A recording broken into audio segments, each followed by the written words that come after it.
all. Welcome back to this Bad Exchange podcast. So, let's deep dive into this sustainability, circular economy, and also community driven solutions. So, today we have a beautiful guest with us.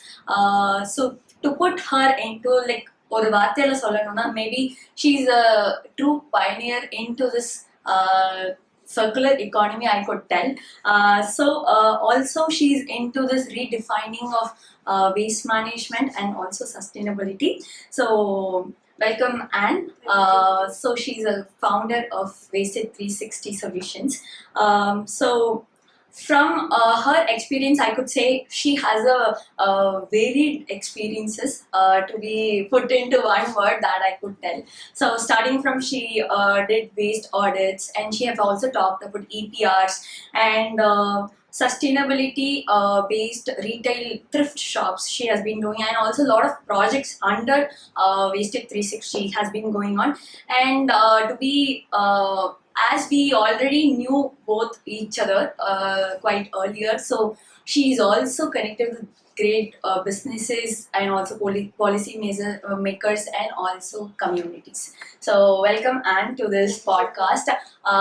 So let me put about our GSC into this. So one of the interesting fact that I came across when I was a part of this global shapers community is that we have already partnered with thrift shop. That was a great amazing project that we did. So we were very happy to collaborate with you. And as a part of this bag exchange project, so we actually, what we do is repurposing the newspapers, and also we do eco-friendly sustainable bags, and we distribute it to the consumers, thereby also connecting with marginalized communities, getting involve them into making the paper bags. So that is one part of our project. And also we do this envision envelope, so where we recycle the papers and make envelopes with the blind communities. So, and also I feel very happy that Anne's waste management also aligns with our sustainability projects. So a quick deep dive into your journey. So I could see that you were a child artist, that I've also told to all my friends that I've come across. So how has that transition happened from being a child artist and getting into this let's say environment entrepreneur kind of thing? Yeah. Wow, there was like a long introduction. Thank you so much. Okay, so I don't think I went from a child actor to an entrepreneur directly. I think I was out of the limelight, so people didn't really know, but I'm 35 years old. So there was a lot that happened in between. So I worked for like 12 years. I was in marketing and advertising. So in my last job, I worked with this company called Systems, and we used to work with these community development sort of apps. So there was this app called Citizen Alert that we were just trying to, experiment and see how is it going to be easy for a citizen if they have some issue, like an overflowing dustbin or a open manhole or, an abandoned animal. How does a citizen take that initiative, right? So you don't know which department to call, what helpline to call, which NGO might be working in this space. So we thought it can be something that's tech driven, and it will go to the right department. It will come to one place and then it can be sent to the right department, and also done anonymously. So people don't want to waste their time. You just want to spend 10-20 seconds and they think that oh, that animal is hurt, but if they need to go somewhere also, maybe someone else can help them out. So the alert can go out to the local NGOs and or the government bodies or departments. So while working on that, I was tracking overflowing dustbins. I think most of the people who get into waste management kind of are, animal lovers in some way, whether they want to be vegans or whether they want to, focus on their community animals, like community feeding or doing the animal birth control. So I wasn't so deep into it, but I started wondering like, okay, all these animals will be coming so hungry, and then they'll think the plastic is part of food, right? You don't even know when you're hungry, you'll just eat the whole thing. So that's how all these cows used to have all plastic inside them and dogs and all. So that's pretty much my first idea to think about it, right? Okay. So I wasn't obviously thinking about an idea. I was just thinking it's so horrible that this is happening. Okay. So I was thinking, okay, let me see. Maybe I should start segregating. I can't talk about it unless I do it myself. That's like an organic way of how I came into this. Great, Yeah. great. So being in a spotlight and getting into impact-driven kind of leader, I can say, yeah. So I never wanted to be in the spotlight. I get it. Maybe after child, It's thing. different. Yeah, I get it. So, what was that turning point? Like you said, you were working with all these kind of technical Yeah. projects that you said. So, what was that turning point? Turned your focus into this waste management. Yeah, from here onwards, let us focus on Yeah. this. So the this personal segregation was the important part, right? So unless you have the knowledge, you can't think about anything related to it. So I just started segregating at home, and there were so many questions, so much confusion. Oh, like where does Tetra Pak go? Where does e-waste go? A newspaper and plastic I can give at the local scrap shop, but where do I give torn clothes or stained clothes that no one can actually redonate or reuse, right? So it was very confusing for me. So every time I would seek out answers, I would reach a dead end. So an important conversation was with the waste picker. So I started collecting at home and segregating. I think if you saw my TED talk, you would know. But yeah, so that conversation with the waste picker was very important. So he was like, you guys think everything happens, you just like sit in your houses and you're dreaming about your your city being so dirty, but you don't understand what's happening. I was like, Anna, relax. So I used to live alone, right? So my parents had already split up and they were both remarried and abroad. And I was very young living alone, so 21, 22. So all my friends who lived with parents will come to my house only to do like things that they can't do in their houses. So I won't even be there. I'll be at work and they'll be at my house. And I come back home and it'll be like so many things that once I start segregating, it used to be mind-boggling. And I think maybe I had some level of OCD. I think so, because I would just want to keep everything in its own place, and it was very confusing. I just kept not being able to find any answers. So I'm not a tech person, but a lot of my work depended on data. Okay. So if I don't have information or any data related to it, I have to find it out, right? So it's like, okay, newspaper and plastic goes to scrap shops. Asian countries have scrap shops. Why are there landfills? Right? So it's everything else that we are using, like our furniture and bags and footwear and all of these things. This is what is going, no one is repairing. It was so simple, like the answer was right there. We just don't think about it. So that just started my real journey. I was like, okay, this is what I'm going to do. I can't think about anything else. Already named the company. I was like, wasted. It's going to be waste education. And then I realized I don't want to do anything related to education because everyone has awareness. Yeah. So they'll open the phones, they'll talk to people. Everyone knows, especially when we live in a coastal kind of city, we feel it, right? Now about the turtles, everything, we know what is happening around us, but we don't know what to do. So yeah, I just wanted people to be able to take sustainable action. So just went on ground, started doing experiments when I was still in a job. I couldn't quit my job because by then my dad had come back and he had kidney failure, so I had to save up for him, and I couldn't do both of it together, so I could not even quit my job. So it took 3 years. March 2019, finally I quit my job and I was like, okay, this is what I'm going to do. Then I was like, there's no money in this industry unless you put like a factory or a processing facility, and I didn't have money for any of that. So I was like, okay, again, now what happens? And I think the real turning point was COVID. People had to sit with their waste. They had to face what is happening around them, and it's just an outpouring of material and different conversations, because I would never say no to anything. Because I was seeking data, I have to, be like, okay, to like understand, okay, in the madri or material irukku, can we do something with it? I'll be like, okay, send one sample, we'll try. I'll talk to some recyclers. So I kind of was a middleman, just trying to bridge the gap. I was like, okay, why doesn't that become my forte? that we take all the material, we further segregate using communities that are unskilled and don't have any training in this space. And yeah, it was just, everything was very organic. Okay. So I could see that transition, like evolution of 360s getting into its place. Yeah. So whenever we talk about sustainability, the space is little less. When it comes to getting the finance or getting accreditation to what is being done. So what was the biggest challenge that you faced when you started with 360 wasted, or what is the currently biggest challenge that you see? Heavy question.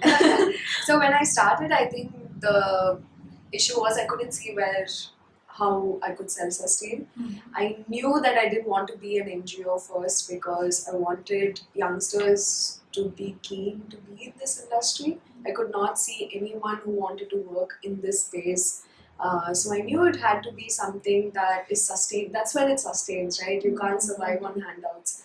So that was a big challenge to see how it will actually sustain through giving a service or like a consulting thing, or if there's any sort of certifications you can get to offer it as a service to different industries. So there were a lot of challenges in just putting that together. And so again, what I did is I tried everything, right? I started with everything they told me that won't work. I was like, okay, let me start and see. And it's not like I had the resources or that I took all these risks because I had it. Even I didn't have any of it. So people are misguided saying that you need to have a lot to get into this space. I don't think that's true. I started very, very small. I just partnered with an organic store. I would tell them that, hey, I don't have bandwidth to take a space, but you have so much space and you have a sustainable audience. Just ask them to bring waste when they come to shop your farmers market. So that was like the right audience. And when we started getting really good quality things, I was not confident that a thrift store would also start or do well in Chennai, and especially back in 2019. So I would sell on Instagram. I had sold my friend who was an actor her clothes on Facebook in 2012. So I think in my mind I had always experimented stuff like this. Personally, I would constantly repair stuff. If something gets stained, I'll go dye it. I won't leave it till it's at its last level. I would never buy new things. It was just a money saving thing, and also I'm not very materialistic. I think if I was, I would have been in the industry. So it's a very it's not something that's for everyone also, and it's also not like I was always like this, right? So you're like, okay, I'm shopping, I have money, I'm shopping, but I don't feel good. So you're like, okay, I learned this about myself, I'm not a shopper. Okay. I don't enjoy this. So that the challenges bit is there's constant challenges in this industry, especially as a person who doesn't really have that amount of funding or resources to do it at the scale that I want. But it's also made me do it in ways that are properly sustainable and self-sustaining, right? It's not even a bootstrap model. It's something that even if no one helps us, as long as the community is there, and it'll just keep going. I think the people support. If we have, we can do whatever we want to do. I grew with the people. I think that's for sure. We would run these collection drives, and then I arrived at the solutions with the people's input, right? They'd be like, oh, I know this person who's doing this, why don't you connect with them? So it was something that I very often do. So I was like, okay, might as well see, what are the different ways. So someone will be working with fabric upcycling, so I can reroute some material to them, or some innovations in plastic recycling. So it just made sense to grow together, and plus the audience itself. Imagine coming so far away to different events with your collected plastic waste or e-waste, everything, coming and dropping it off, just hoping that it goes to the right place, right? So we use that transparency to have a lot of conversations, and when we used to have problems, we'll tell it to them, right? So sorry, we can't collect this category because there's no recycler. So it started a lot of healthy conversations and a look back on how we act as consumers and how we can be more responsible.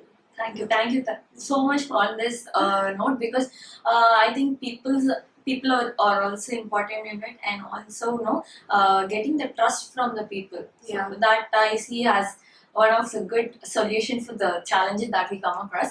So since we are into this waste segregation, so understanding waste is quite challenging for a common person to be put it in precise, because myself or the community that I live, we know the garbage segregation is of three types. Yeah. Just the green bin and the red and the blue bin.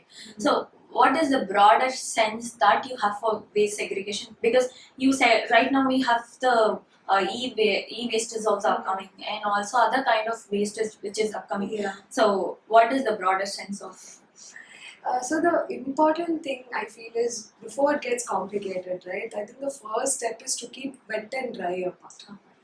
That's the most important. And as Asians and especially Indians, like, we've grown up seeing our parents like collect newspapers, keep things in a way that goes for recycling, right, or reuse. So taking care of your things is one of the most important. Yeah. But if you just keep that food waste away from any of the other dry waste, it all has a chance to be recycled, right, or used as a raw material for something.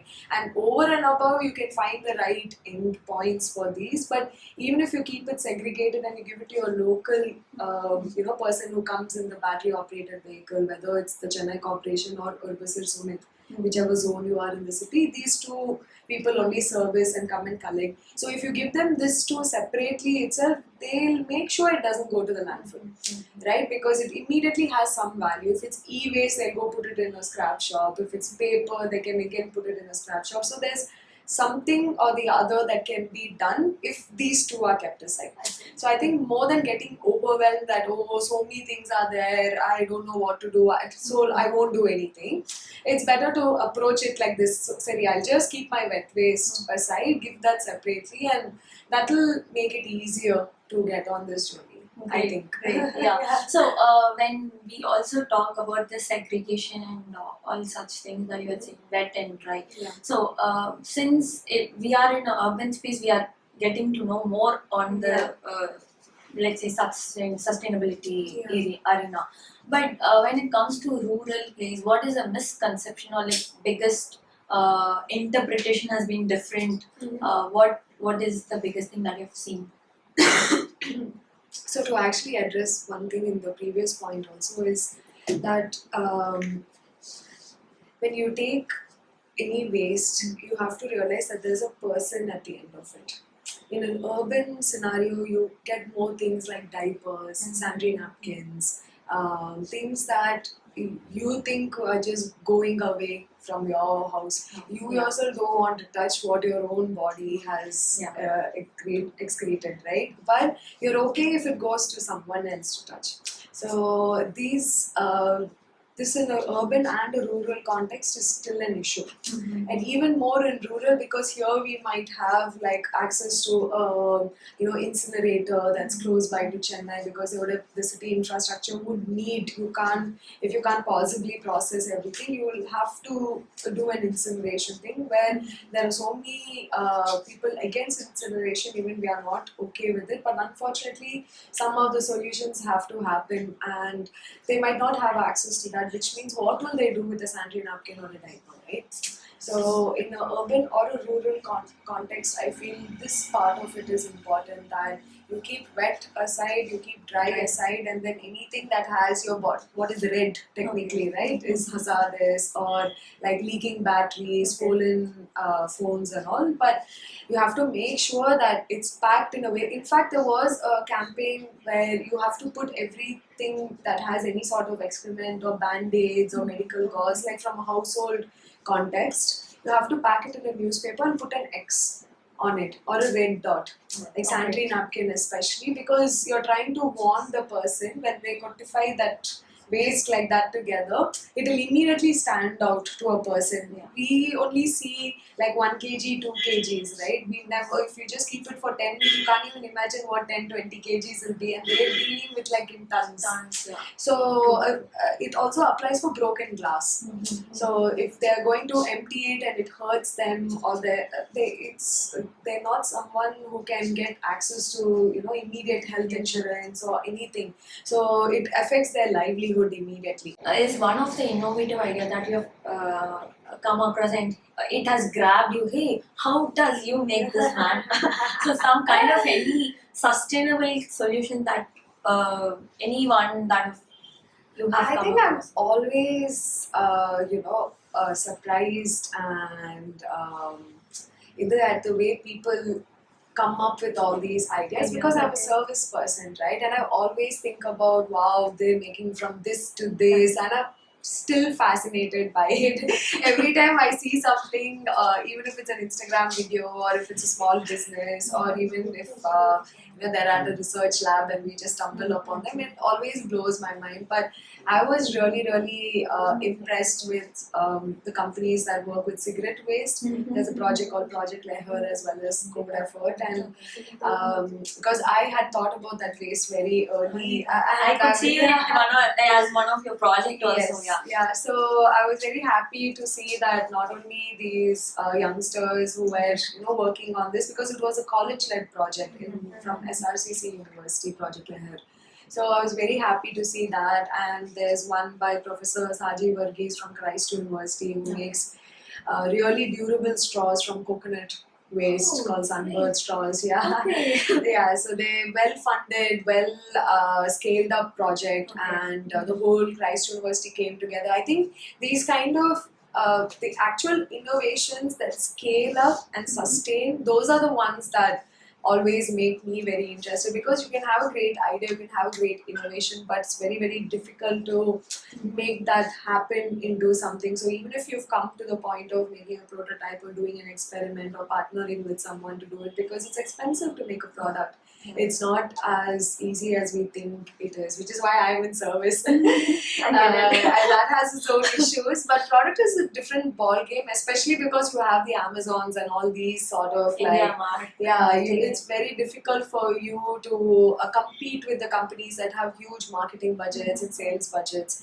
So I'm always like proud to see any sustainable. Okay. I could see, like, since we are into service, what are your points on this businesses or the enterprises that does like sustainable solutions, bringing up of product which is very sustainable, let's say. So what's your take on it and how you perceive it? Okay. I think it's, like I said, it's difficult to sustain in this space as a product person, but collaboration is key. It becomes important to partner with the right people and to also make products that fill some sort of problem statement, right? It's no point making things that already exist. Not that you won't do it differently or you have different ideas, but some might be already there which are scalable. So you might as well partner with them or see how they can create the product for you and you have a brand. So we try to encourage a lot of small businesses to do that. That if you've captured a certain market, you try to grow that market and scale it, because we can help you feed it, that material or that product through marginalized communities. That's another thing. Or by then you'll have the budget to even spend what you want. So I think most small businesses and sustainable businesses use like self-help group women or small communities to create out their product when they can standardize and quality control. So I think collaboration is the most important, whether you're doing product or service. In sustainability, you need the help of everyone. And someone might have tried something and failed. So understanding why that happened and maybe figuring out how you can be different in that way is very important. So others' failures can be your learning curve. Collaborative and partnership model works out in sustainability. For sure. So So one more question that I need to know about this sustainability part. It's not just the community, it's not just the business or the enterprises that we work. It's also with the government that we work. The more we get into the policy making or the government initiative that come across, when we were into this kind of COVID time, we came across Swachh Bharat, which was very much a big initiative that happened, or the policy such as when you talked on this TED Talks on EPR, which came across very big thing in policy makings. So how you think that these policies or the upcoming any initiative that has a major role in waste segregation, so how it improves this waste segregation? Like any one of the initiative that you come across or the policy that you see this has a point. I mean, I always have faith in policy, but I try to stay away from, the government and what they're doing, because they have a bigger fight. They have like activists. They have a lot of things happening over there. So I try not to go because it gets overwhelming. You can't be a person who's doing on ground work and doing that. There are a lot of organizations that I'm really, in awe of. In the beginning, also, I thought maybe I should go and work with them, some NGOs that I've heard of, like Citizen Action Group and all. Yeah. So it's really, they fight the big fight, right? So policy changes, and they also have access to the data. Unless you have that, it's very difficult for you to demand or dictate or cry about anything. And I feel I don't have the life left in me to go to the government and like have these sort of like conversations. So I'm more of a horse with blinders. I'm happy with what I've created, and I just focus on that. And hopefully some policies will come into place, like segregation at state level and national level. There are a lot of things in place. There are a lot of rules in place. We don't follow anything. Right, a lot of it, the government can also only do so much. It's not even the consumers, it's all the brands, the ones who are polluting, the ones who, they'll be making crores, and then they'll throw one few lakhs at a problem and be like, look at us, we are doing such good work. Yeah, I get it. So it's very difficult to get into that. And I've always been someone at Wasted also. When I was thinking about it, I would get access to data like, so much plastic is discarded nationally, internationally, but nothing what is happening in Chennai.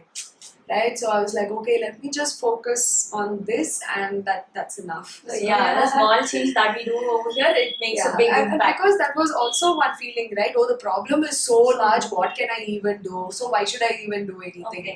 So I think I just repeated it to myself in many ways, and I was like, okay, the problem is so large, might as well do something. We'll see if something happens. We'll do it in our own thing. That's it. Okay. Good. So what is one of the simple but yet powerful thing that an individual can do in order to reduce the waste? To reduce the waste, I think composting at home.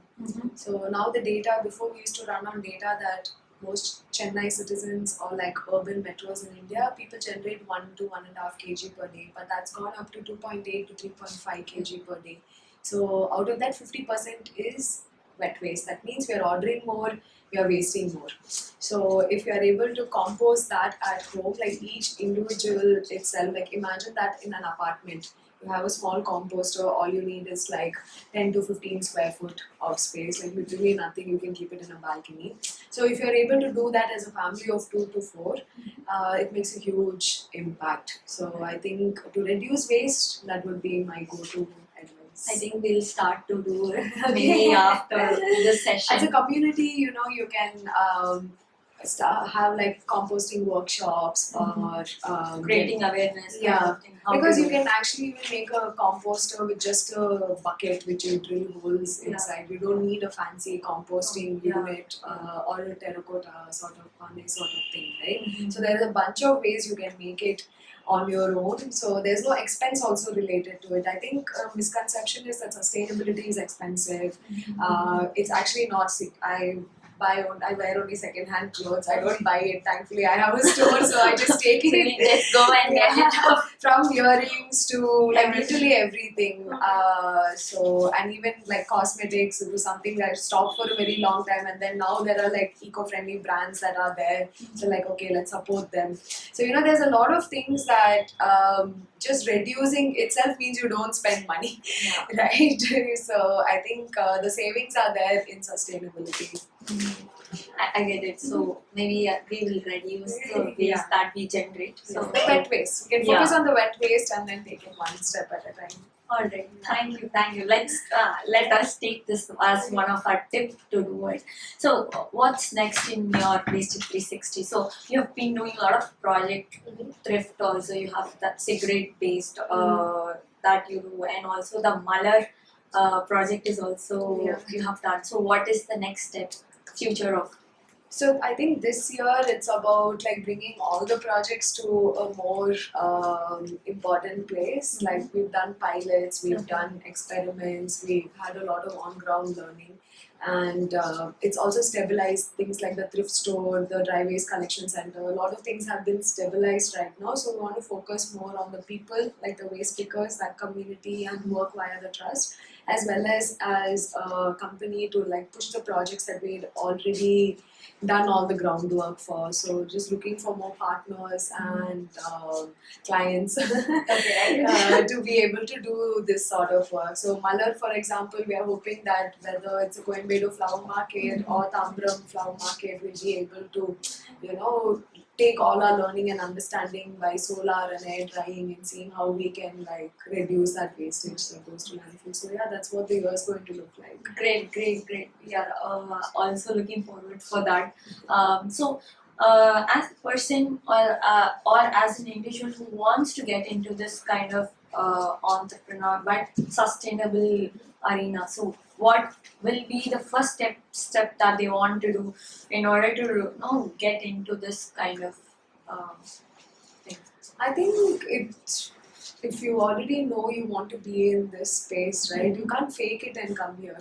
Like, you'll know something you want to do. So I don't think it's everyone who comes into sustainability or NGO work or any of that sort of thing. It's a very like personal, something that personally affected them, or something that they saw, or like I said, like animals, or some part of community that they really care or are compassionate about. So I feel that will bring them to a point where the conversations can start. Right, so I know a lot of vegans who are entrepreneurs now by taking workshops on vegan eating and vegan living and that lifestyle. So it's not limited to thinking about it as a career. I feel like your passion and compassion will kind of drive you to what you want to do. And then there's a small but very real community that is there that will always support you, that happens in this space of circularity and sustainability. So I think if you have that inkling to think about it, that you will find your way. Okay. Yeah, So, especially in so, Chennai. so how the listeners or the viewers who wants to incline themselves with you, so how they can reach you? The best way is to follow us on Instagram. It's at India Wasted. So you'll get all our information there, and on the bio you have the thrift store, you have the trust, you have Butt It Out, which is a cigarette butt initiative. So you can just find us through that. Great. Thank you so much for Thank coming you. over Thank here you for for the having me. episode, and it was such insightful conversation that I've had. Basically on this circular economy and also the waste segregation. So thank you also to the listeners. Don't forget to check out our bag exchange too. Join the movement. Join this movement in upcycling the newspapers, and also do check out Anne's Waste 360 solutions, and also happy volunteer with them and make a big change. I hope you guys also had a great time with our conversation. So let's start our journey towards sustainability by taking a small initiative at our homes, where we segregate the dry waste and also the wet waste. Stay tuned, guys, for the upcoming episodes on sustainability. Thank you so much.